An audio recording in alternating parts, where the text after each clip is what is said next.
साल था 1858। पूरा भारत अभी अभी 1857 की क्रांति की ज्वाला से गुजरा था।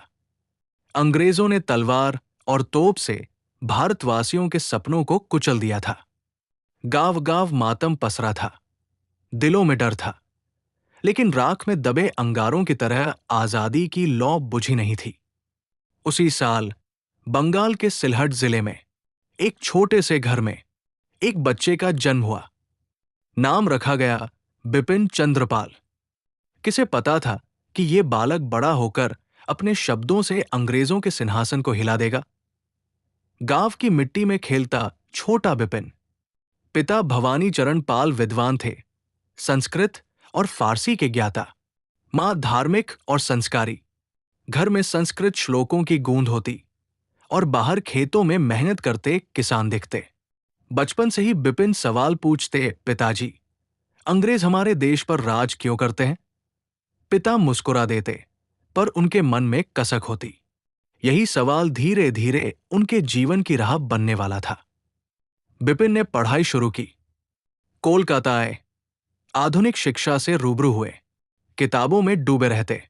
रूसो, स्पेंसर और यूरोपीय विचारकों को पढ़ा, लेकिन पढ़ाई के बीच अक्सर उनकी आंखों के सामने गांव की तस्वीरें तैर जाती।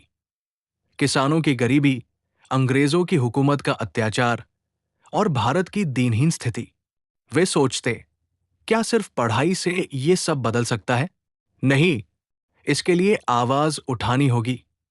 युवा बिपिन को कलम का सहारा मिला। उन्होंने अखबारों में लिखना शुरू किया। इंडियन नेशन, बंगाली प्रेस और फिर अपना अखबार न्यू इंडिया। उनके लेख पढ़कर लोग चौंक जाते। कभी वे विदेशी वस्तुओं के बहिष्कार की बात करते, कभी महिला शिक्षा की। उनकी कलम एक तलवार बन गई थी, जो सीधे अंग्रेजी नीतियों पर वार करती। साल था 1905। अंग्रेजों ने बंगाल को बांटने की घोषणा की। हिंदू और मुसलमानों के बीच फूट डालने की कुटिल चाल। पूरा बंगाल सुलग उठा। सड़कों पर लोग वंदे मातरम के नारे लगाने लगे। उसी समय बिपिन चंद्रपाल मंच पर खड़े हुए और गरज कर बोले, ये विभाजन नहीं, ये हमारी आत्मा पर हमला है। विदेशी कपड़े जलाओ, विदेशी सामान छोड़ो, भारत के बेटे भारत की चीजें अपनाएं। भीड़ जोश से भर गई। विदेशी कपड़ों की होली जलाई जाने लगी। बिपिन चंद्रपाल स्वदेशी आंदोलन के अग्रदूत बन गए। यही वो दौर था जब तीन नाम गूंजने लगे, लाला लाजपत राय, बाल गंगाधर तिलक और बिपिन चंद्रपाल। ये तीनों मिलकर बने लाल बालपाल की त्रयी। जहां तिलक ने कहा, स्वराज्य मेरा जन्मसिद्ध अधिकार है, लाला जी ने पंजाब को जगाया। वही बिपिन ने बंगाल की धरती से गरज कर कहा, भारत की आजादी की कुंजी है आत्मनिर्भरता और आत्मबल। कहा जाता है, जब बिपिन चंद्रपाल भाषण देने खड़े होते तो भीड़ सन्नाटे में डूब जाती। उनकी आवाज में आग थी। वे कहते थे, अंग्रेजी कपड़े पहनकर मत सोचो कि तुम आजाद हो। जब तक तुम्हारे तन पर विदेशी कपड़ा है, तब तक तुम्हारा खून अंग्रेजों के तिजोरी में बहता रहेगा। ऐसे शब्द सुनकर नौजवान मन से उतरते ही अपने कपड़े फाड़ डालते और विदेशी कपड़ों की होली में झोंक देते। महात्मा गांधी का असहयोग आंदोलन शुरू हुआ। बिपिन चंद्रपाल ने उसका समर्थन किया, लेकिन पूरी तरह सहमत नहीं हुए। वे मानते थे, सिर्फ अहिंसा से अंग्रेज नहीं मानेंगे, हमें आर्थिक और राजनीतिक ताकत बनानी होगी। गांधी जी और पाल दोनों का लक्ष्य एक था, आजादी, लेकिन रास्ते अलग थे। राजनीति के अलावा वे समाज सुधारक भी थे। उन्होंने कहा, जिस समाज में स्त्रियां शिक्षित न हों, वो समाज कभी स्वतंत्र नहीं हो सकता।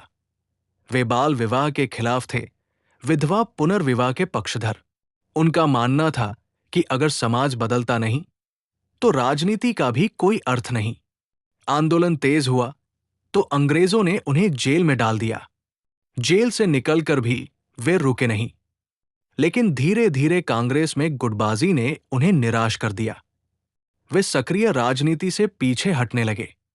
20 मई 1932, कोलकाता। वो दिन जब भारत का ये महान राष्ट्रवादी सदा के लिए सो गया। उनकी आंखें बंद हुई, लेकिन वे आजादी देख न सके। भारत आजाद हुआ 15 साल बाद, लेकिन हर स्वतंत्रता सेनानी के दिल में बिपिन चंद्र पाल की गूंज बनी रही। आज हम उन्हें याद करते हैं भारतीय राष्ट्रवाद के प्रखर विचारक के रूप में, एक ऐसे सिपाही के रूप में जिसने कलम और आवाज से लड़ाई लड़ी, एक ऐसे समाज सुधारक के रूप में जिसने कहा राष्ट्र तभी मजबूत होगा जब उसका समाज जागेगा। बिपिन चंद्र पाल आज भले ही हमारे बीच नहीं है, लेकिन उनकी गूंज अब भी सुनाई देती है। जब भी कोई युवा वंदे मातरम पुकारता है, जब भी कोई विदेशी वस्त्र छोड़कर भारतीयता को अपनाता है, तब बिपिन चंद्र पाल की आत्मा गर्व से मुस्कुराती है। वो कहते हैं, आजादी भीख से नहीं मिलती, इसे छीनना पड़ता है। ये थी कहानी बिपिन चंद्र पाल, वो राष्ट्रभक्त जिसने शब्दों को हथियार बनाया और भारत के दिल में स्वराज की ज्वाला जला दी।